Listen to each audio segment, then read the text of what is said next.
O ayan guys, magluluto tayo. Itong ating munggo. Magluluto tayo ng gulay na munggo na may pata. O ayan guys.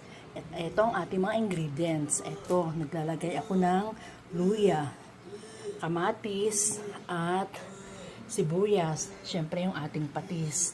Wala pa yung ating green leafy vegetables. Mangunguhab ako sa aking garden. O ayan guys, mainit ng ating mantika. Ilagay natin ang luya. Ilagay natin ang sibuyas. Ilagay natin ang kamatis.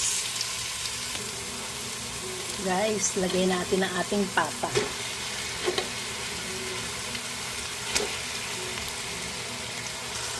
Guys, lagyan natin ang patis. Ito guys, ang munggo.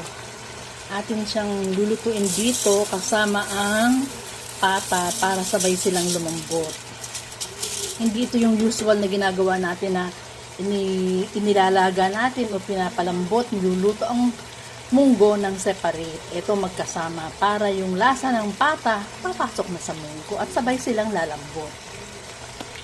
Guys, lalagyan na natin ng tubig. Tubig na mainit na ang ating ilalagay para dire-diretso na ang kanyang kulo. O, ayan guys, bahala na kayo magtansya kung gaano kadaming tubig ang dapat ilagay. Lalagay natin sa mahinang apoy. O, ayan guys, yan ang itsura niya. Hintayin lang natin maluto ang munggo. O, ayan guys, malambot na ang ating pata slice. O, ayan. Ngayon naman, ilalagay na natin ang ating green leafy vegetables na galing sa ating garden. Malunggay, dahon ng ampalaya at kangkong. O ayan guys, ang sarap nito.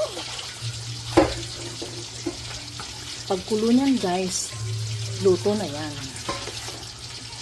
O ayan guys, luto na ang ating gulay na munggo with pata slice. Ang sarap!